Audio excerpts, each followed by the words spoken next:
انمول غصے سے کمرے میں داخل ہوئیں۔ یہاں تو گھر آنا ہی مصیبت ہے، اس سے بہتر ہے بندہ رات دیر سے گھر آئے۔ وہ بیگ کو ٹیبل پر رکھتے ہوئے صوفے پر جا بیٹھی۔ کیا ہو گیا انمول، اتنے غصے میں کیوں ہو؟ مہرین جو کپڑے استری کر رہی تھی انمول کو غصے میں دیکھ کر بولی، کیا ہوا آپی؟ ابھی گھر میں گھسی ہوں اور وہ اشرف کا بچہ میرے گھر میں گھستے ہی پوچھ رہا ہے کہ اتنی دیر کیوں لگا دی یونیورسٹی سے آنے میں؟ کیا وہ میرا باپ لگتا ہے؟ اشرف کا نام لیتے ہی وہ دانت پیستے ہوئے بولی، اس کا بس چلتا تو وہ اشرف کو کچا چبا جاتی۔ اور اچھا، اس لیے جناب کا موڈ خراب ہے، بڑی بات ہے انمول۔ وہ بیچارہ اتنی دیر سے تمہارا انتظار کر رہا تھا، آخر کار وہ اتنی دور سے تم سے ملنے آیا ہے۔ مہرین کے شرارت سے بولنے پر انمول آنسو بھری آنکھوں سے بڑی بہن کی جانب دیکھنے لگی۔ انمول کے آنسو دیکھ کر مہرین شرمندہ سے ہو کر انمول کے برابر آ کر بیٹھ گئی۔ سوری میری جان، میں تمہیں تنگ کر رہی تھی۔ آپی، یہ تنگ کرنا اور شرارتیں اچھی لگتی ہیں جہاں دونوں کی رضامندی ہوتی ہے۔ زور زبردستی کے رشتوں میں شرارتوں اچھی نہیں ہوتی، بلکہ یہ سمجھوتا ہوا کرتا ہے، اور یہ آپ سے بہتر کوئی نہیں جان سکتا۔ انمول کی بات پر مہرین کھڑی ہو گئی۔ امی، کیا پکایا ہے؟ انمول ہاتھ منہ دھو کر کچن میں عالیہ بیگم کے پاس آ کر کھڑی ہو گئی، جو سلاد کے لیے سبزی کاٹ رہی تھیں۔ مٹر گوشت بنایا ہے۔ آپ کو پتہ ہے میں نہیں کھاتی مٹر گوشت، بلکہ ہمارے گھر میں تو کوئی بھی زیادہ شوق سے نہیں کھاتا، پھر بھی بنا لیا ہے آپ نے۔ کوئی کھائے نہ کھائے، میرا بلال تو کھاتا ہے۔ ارشد صاحب نماز پڑھ کر آئے تھے۔ انمول کی آواز سن کر وہ کچن کے باہر کھڑے ہو کر غصے سے بولنے لگے۔ وہ چپ کر کے کمرے کی جانب چل دی۔ وہ کب سے بیڈ پر خاموش لیٹی ہوئی تھی۔ آج یونیورسٹی میں بھی کچھ نہیں کھایا، سوچا گھر جا کر کھائے گی۔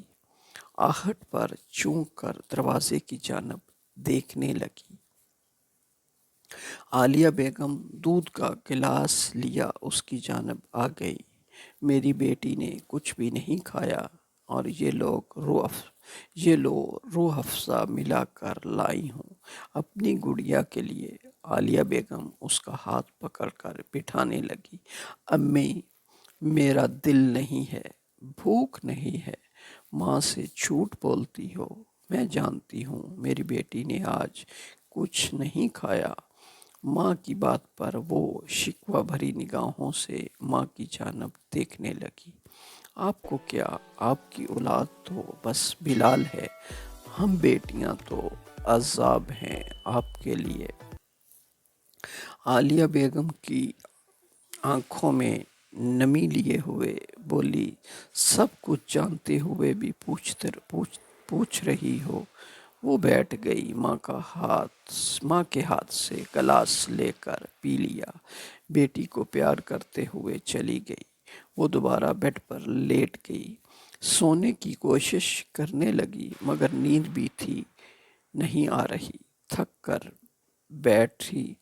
بیڈ سے اتر کر کھڑکی میں آ کر کھڑی ہو گئی، آسمان کی طرف دیکھتے ہوئے اپنی قسمت کے بارے میں سوچنے لگی۔ میں نے اس گھرانے میں آنکھ کھولی ہے جہاں پر بیٹیوں کی پیدائش پر افسوس کیا جاتا ہے۔ میرے ماں باپ کا تعلق گاؤں سے ہے، مگر شادی کے بعد شہر میں آ گئے۔ اس طرح میرے آدھے رشتہ دار شہر میں آ کر بس گئے تھے۔ یہ کہنا غلط نہیں ہے کہ شہر کی رنگینیوں میں آ کر کھو گئے تھے، مگر کچھ نام نہاد روایات آج بھی تھی، ان کی آج بھی پاسداری کی جاتی تھی۔ میرا نام انمول ہے، میں 4 بہنوں سے چھوٹی ہوں اور میرے بعد ایک بھائی ہے جو مجھ سے 2 سال چھوٹا تھا۔ جب میری سب سے بڑی بہن سدرا آپی کی پیدائش ہوئی تو ہمارے رشتہ داروں نے میرے ماں باپ کو مبارکباد دینے کے بجائے افسوس کیا۔ یکے بعد دیگرے بیٹیوں کی پیدائش پر میرے باپ کو میری ماں سے بدظن کر دیا تھا۔ میرے باپ نے میری ماں کو پہلے بھی کبھی نہیں سمجھا تھا، کچھ نہیں سمجھا تھا اور ان کی بات کو کبھی بھی کوئی اہمیت نہیں دی تھی، مگر اب تو وہ بالکل ہی غیر اہم ہو چکی تھی۔ میرے بعد جو چھوٹا بھائی تھا، جو ہم 5 بہنوں کا اکلوتا بھائی تھا، اس کی پیدائش پر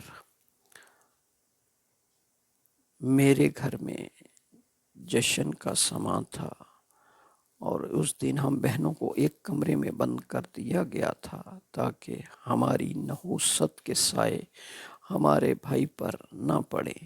اس دن میرے باپ کا فخر سے سینہ پھولا ہوا تھا اور ہم بہنیں اپنے کمرے کی کھڑکی سے دیکھ رہی تھی۔ یہ کہانی ابھی جاری ہے، اس کی دوسری قسط بعد میں آئے گی۔ دوستو، ہمارے چینل کو لائک کریں، شیئر کریں، سبسکرائب کریں اور اپنے دوستوں کے ساتھ شیئر کریں۔ دیکھنے کا بہت شکریہ۔ ملتے ہیں اس کی دوسری ویڈیو میں۔ بہت شکریہ۔ Thank you.